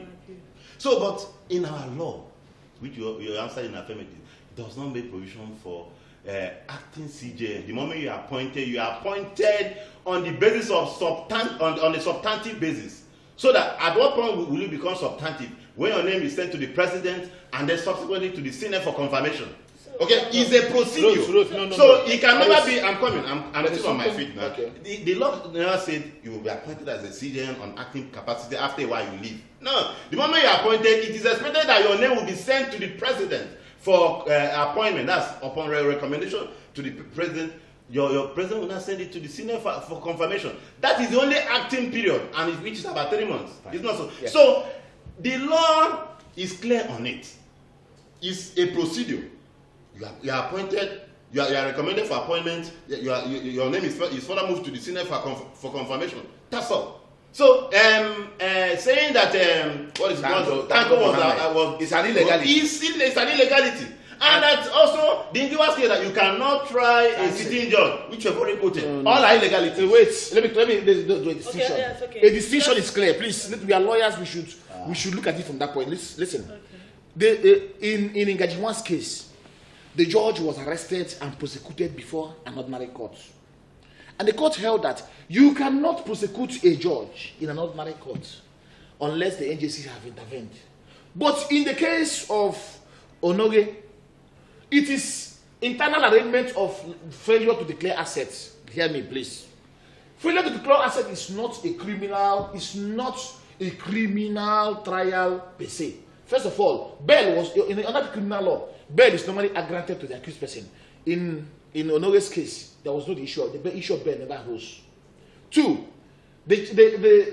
whatever happens in CCT is based on the recommendation of the CCB, which is the Code of Conduct Bureau. What I'm saying is that what Onoge is facing is not a criminal trial. It is an administrative procedure to know whether he complied with the procedure of the law that he ought to comply before becoming a CJN. Please, let us not miseducate the public. The issue of criminal trial, excuse me, please hear me. The issue of criminal trial is different from Code of Conduct. Every civil servant passes through Code of Conduct Bureau. Once you are a civil servant, you are supposed to declare an asset. And if you are promoted, you declare another asset. If you don't do that, the civil service can set up a panel to investigate you. That is not trial. Gentlemen. No, let me come. As of now, let me come. As of now, that our president has not declared his assets. Why is the Code of Conduct Bureau not going after the president that has not declared his assets? Let's maintain order, please. We can go round and round, arguing this. No, there's a point I want him to pick. That Onogen, Danladi issued a bench warrant. And when Onogen finally appeared, he said he was giving self-recognizance. That's bad. Yes, that's so bad. The fact that the bench warrant was issued would have meant that if he was not there, he would have been arrested. Let's also add this question. What does this imply for the judiciary? What is the implication of this for the judiciary? As subsequent time, what does this imply? What is the implication of this? To me, playing out. Yes, let's start from Barrister Collins first. I think if you ask me, the judiciary made itself so porous. Okay, so porous and weak. Even the SN to the council was that the Yoruba guy who is Adebo said so. That a situation where the court can no longer protect you. That the institution has been made so weak. He said so. So the court, I allow myself to his view. Okay, the court has made itself so porous and vulnerable that the executive now decides its own affairs. So it is not good for our democracy, and we are setting a very dangerous precedent. That is the thing. Tomorrow, it's not going to be, you are not there today, but tomorrow it might be your turn. You are the CJN, the president said, leave. And if you look at the way the Gestapo approach with which they entered Onogen's office, if you remember, all his workers were sent away. The police, got in there and removed everybody and all that. All that happened when he has not been given a fair hearing. And we talk about fair hearing. These things are not just good there for the book's sake. They are there to be invoked when the need arises. So we are setting a very dangerous precedent. If you ask me, it can affect anybody tomorrow. So what was the way forward, finally, before we close? Let the judiciary sit up and understand that they are a distinct arm of government. They are on their own and independent by virtue of Section 158. He said their powers are not subject to the authority of any other arm of the government. That's what the law says. Okay. All right. So you said the substance. To me, as the ordinary layman who is not a lawyer, we have lost hope in the judiciary because they can no longer protect the ordinary citizen on the street. What the president have said is that now we can now go ahead and defend ourselves in whatever way capacity we have. But if you're asking me the way forward is this: that if the judiciary, all of them, that people are in the Supreme Court. There are Supreme Court justices, and their chief justice is being treated the way it's being treated, and none of them raise their voice. The Appeal Court chief justice, none of them raise their voice. The High Court judges, none of them raise their voice. The lawyers, none of them, that the judiciary is being trampled upon. The only way out is for them to reinvent themselves and come back in oneness, in unity, to save this country called Nigeria. Without that, anarchy has set in. Because from now, civilians, all of us will do anything we like. Because we have no right to go to court. Because it's no longer the hope of the common man. Okay. So Barrister Pero, it's very funny when you say that when Onoye's issue came up, that lawyers did not do anything. Maybe he forgotten that we as lawyers, the whole country, we stayed at home for 2 days. You didn't stay. Many people went to many places. Please, I'm not here to thank. Only a few people went. I stayed at home. And only you. In Abia, in other places. In Abia, wait, please. You're not a lawyer. I monitored what was happening. It's not true. If you monitored it, you would have known that. You would have known. The law did not comply. They didn't comply. Listen. I don't know what you're saying. NBA, listen to me. Let me explain to you what's in about Nigeria. They didn't comply. What's in about Nigeria is a highly polarized place. Once something happens, people look at it from the issue of PDP and APC. Let me explain to you something. All those APC states were supporting Buhari in the issue of Onoye. All those PDP states were supporting Onoye in that issue. Those PDP states like Abia State, Enugu State, Anambra State, Cross River State, some southern states, the lawyers there complied with that order. But those APC states like Lagos and other states, they refuse to comply. Beautiful. So I'm telling you something, and you know I'm a realist. I look at this thing from the realist point of view. So what I'm actually saying is that whatever that happened, you can't really say NBA. Now NBA made an order. If some people who are APC minded refuse to comply, you don't blame NBA. NBA national said, let us stop going to court. And if I decide not to obey, how do you blame me when the NBA takes a step? So the implication is that, in all honesty to you, the presidency of Buhari is very dangerous for the judiciary. That is the truth. All these things, he was the agent provocator. He was the one that started this thing. He was the one that did it and completed it. He's his government.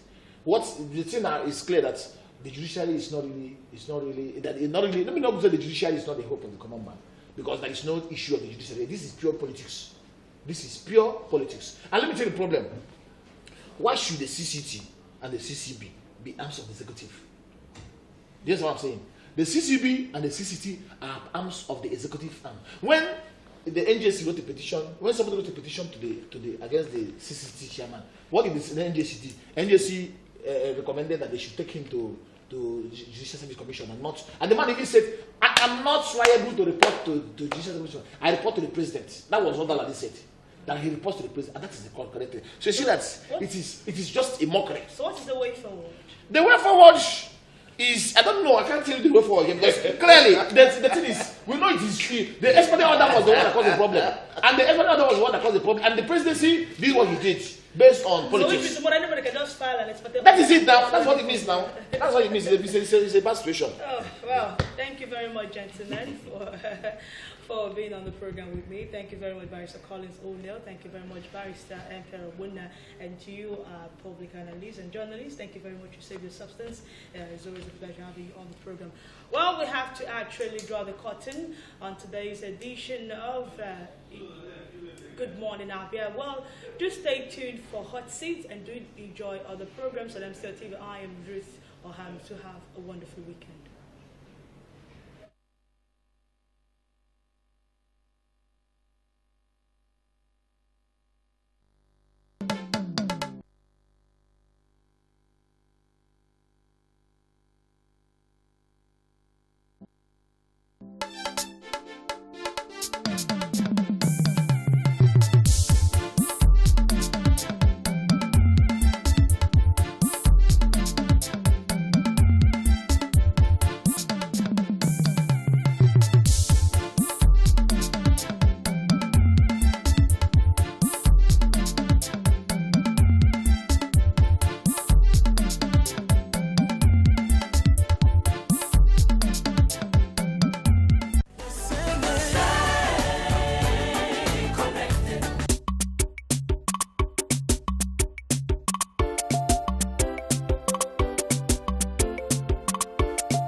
MCL, the word in your home.